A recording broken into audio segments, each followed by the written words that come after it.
all up here displayed.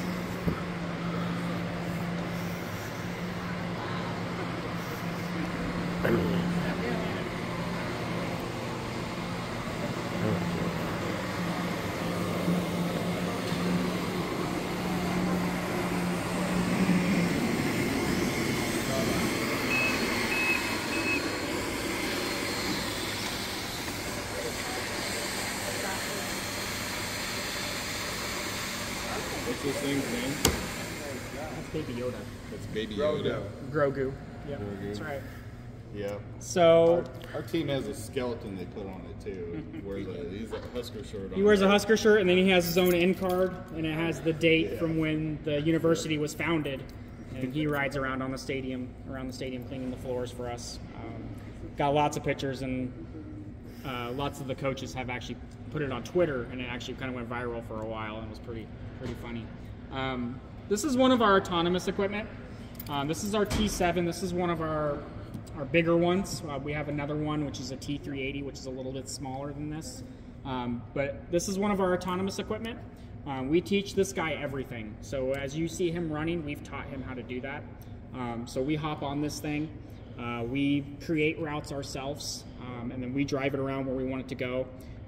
If we come up to like thresholds like this, where there's an opening, we actually stop. We honk the horn, and we teach him to do that. And he'll stop, honk, and then he'll let people know that he's there, and then he'll keep going. So he's very, very wary of people. He's got multiple cameras on him. He has 2 cameras on the sides. He's got a camera in the front, and then there's 2 cameras on the lower part that kind of sees people. So as he's driving around, if I get a little too close, or like when Troy got a little too close for him, he stopped. So he doesn't hit anybody. He's very cautious. The same thing with like our pillars and stuff like that. He knows where he's going. He goes around them. He's pretty good for what he does. He hasn't hit anything yet. Not yet. Could happen. It could still happen. But how much does one of these cost? One of these guys, this one I think was probably about $65,000 for this one. That's about right. There's a few other ones. The smaller ones are a lot more cheaper.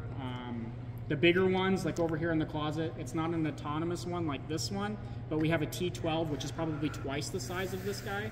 I'm not sure how much that one ran for. I didn't see the bill for that one. Well, the T12 is not autonomous. It's not an autonomous one. But the price of that was, I think, $50,000. Yeah, with it being a manual one, the manual ones are a lot more cheaper. Yeah. A lot of this has to do with the technology that's in it. Is kind of why they tend to cost a little bit more. But we set up our phones to this guy, so we have it connected to our phones. So when we set him up and we walk away, he'll let us know if something's wrong. When he runs out of water, he tells us. When he comes across something or runs over something, he'll tell us. He's pretty good at letting us know that he has an issue. So we tend to come over here pretty quickly and help him out. This tab is falling off on here. I need to tell him about that. Okay. Need a tag. So this guy, he does not run unless we tell him to, so we pull the key out of him, and that way nobody can hop on him and run him whenever they want to. So he has got safety guards on him, so we're not worried about him running. He'll do it himself. When we get him running, we typically make sure everything is properly working. We make sure the machine is clean.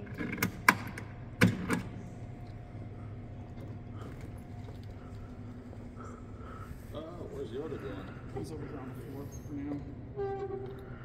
On the underneath of the seat is where we keep our batteries. And on the back of the machine is our water tank. This is where our dirty water collects. Once this guy gets full, he'll tell us he's full. We'll take him to the closet, we'll dump him out. We'll put some fresh water, put him right back on the concourse and hit start, and he'll keep going for us. We did get some recent autonomous equipment that are going to be in some of the other buildings. Yeah? You guys explain. Got a question? Is that okay if I touch it? Yeah, for sure. Yeah. Go forward. Yeah. Directly in front of you. Keep going, girl. There you go. Now you reach. A question? There's a Toy Story there. Yes. We do have Buzz and Woody on the back. They're kind of trailing back here. Following the machine. So, on the topic of Toy Story, there's going to be a 5th movie coming out. I saw that. I think I'm pretty... Which, I mean, I get they want to keep Toy Story alive for as long as possible, but, like, come on. I've heard people say that Toy Story 3 and 4 Or Yeah, like the they were a perfect little- wrapping up point. Yep, I agree with you. I And think like a Frozen 3 and Zootopia 2 make more sense than. And you could do a movie focusing on Jesse before we meet her in Toy Story 2. right? Yeah, they need to do some back. Right, they do. Like what they did with the Buzz Lightyear movie, although that That was did. Although I don't think it did too well. So. I think more backstory.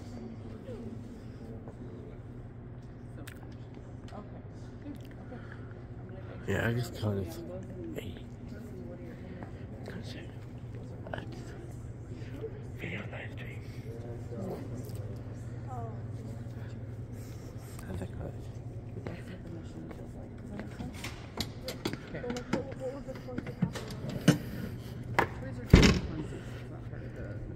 So after we're done with this machine, we always like to make sure we clean it up.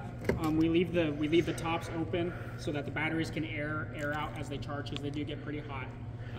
The inside of the refuse tank is where we collect the dirty water. We always like to make sure we scrub that out, keep that clean, and then we just kind of keep maintaining them. Same thing down on the bottom of the machine. We have these rubber guards here. These are what helps scrub the floor and help pick up the dirty water. We like to make sure that the inside of those blades are clean, because sometimes they can accumulate with hair, dirt, dust, things like that. I'm gonna get this guy going again. He's actually gonna go straight this way.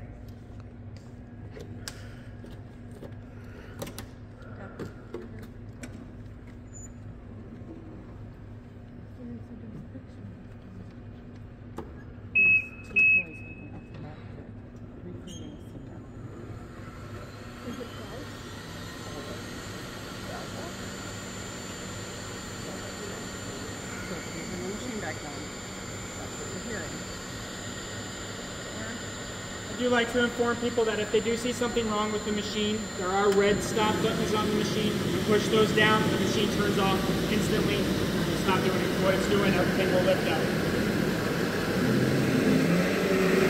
So he's going to keep doing his job, we're going to keep going.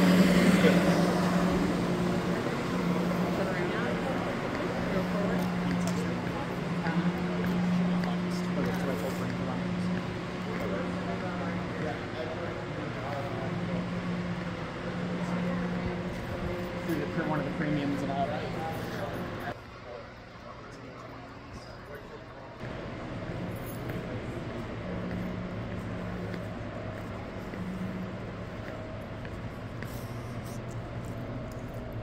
So I'm gonna go talk to the guard over right back.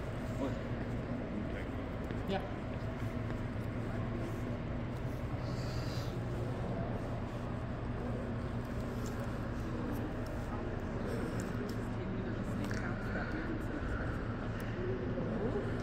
Stop.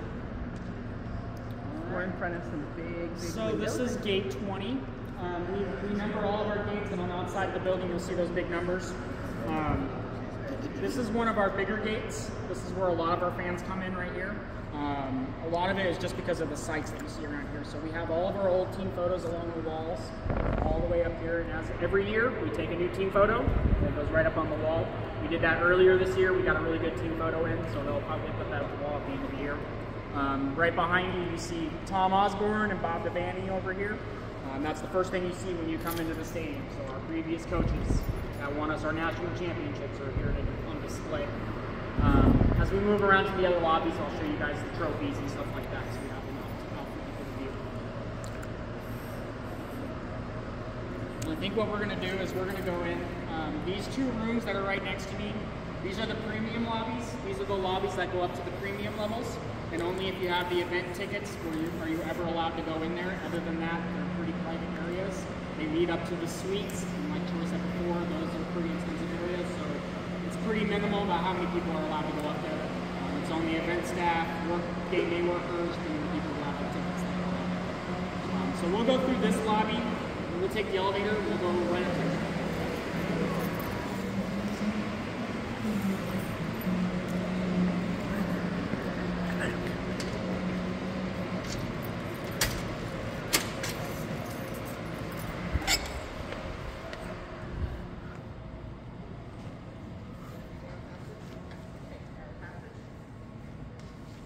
Feel that air? Woo, and now we're on carpet. Can you feel that? Can you hear the sound still really high, but it's not as high as what we have in Jack. Are you videoing this whole tour? It's the last day. Okay, I was gonna say, do you have enough power to do that? 86.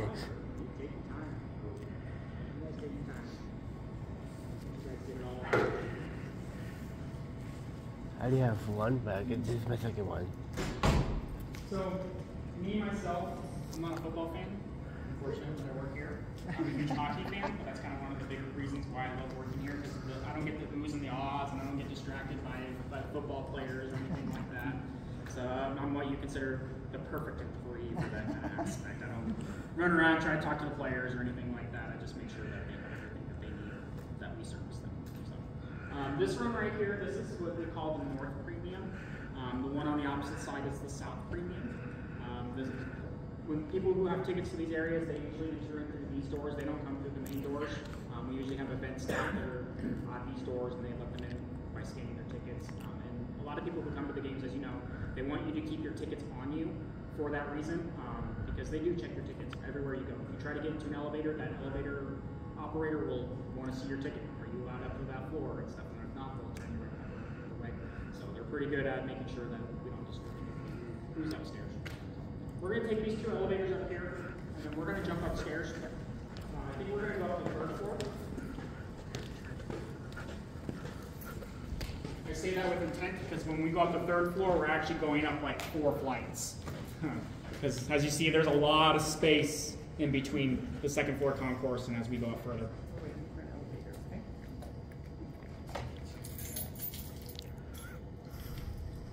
Anybody have any questions while we're waiting for an elevator?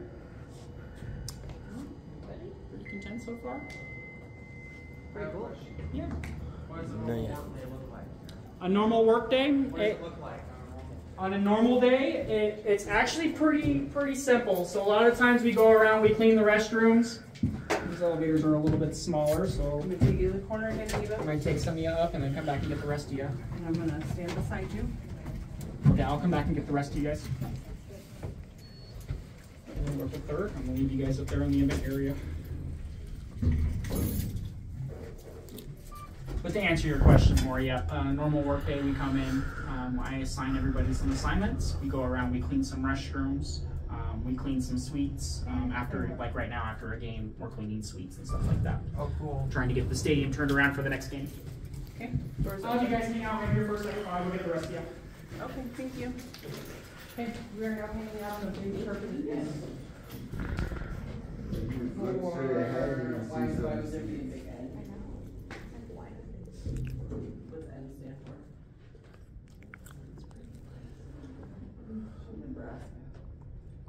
I'm not sure if I'll ever have a ticket for this. Never.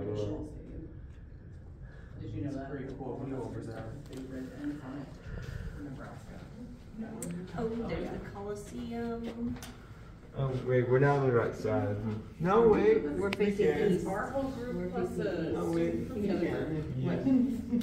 What, Is hun? that the hotel? Nope. Nope, let me see. Moral Hall is right down there somewhere. That's, I don't know what building that one is. But yeah, Moore Hall is where that round thing is, straight ahead on to the right, because there's an elephant. I'm always hungry for lunch. So, yeah.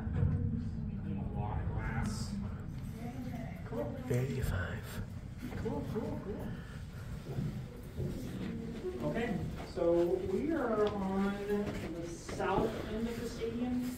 We divided up, so technically we're on the east stadium, but we're on the south end. So when I kind of direct my employees on where I want to go, if I need them to clean the restroom up here, I'll tell them to go to 3 East, south end, and they know exactly where to go. They'll come up here to 3 East and they'll head south. The best way to kind of tell your direction in here is to kind of look out into the bowl of the stadium. It kind of gives you a directional sense. North Stadium is the only one that has skyboxes at the top. South Stadium does not, so that's a good way to tell the difference between both sides of the stadium. The east levels have different carpet compared to the west levels, so that's another good way to tell the difference between that.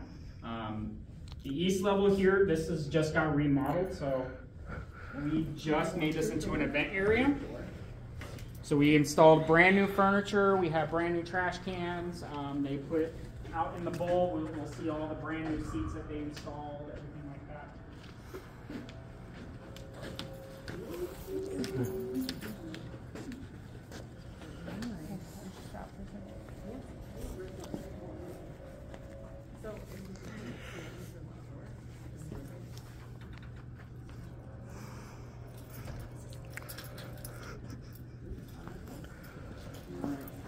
One thing I want to ask is if we can avoid touching the glass, I would be appreciative because we come by and we just cleaned it. It's okay if you do. I'm not going to be upset because we'll just come by and touch it again. But it saves us a lot of time if you don't. So like I said, feel free to look out to the stands. Yeah, yes. If you want, I can open the doors and you guys can come outside. I would.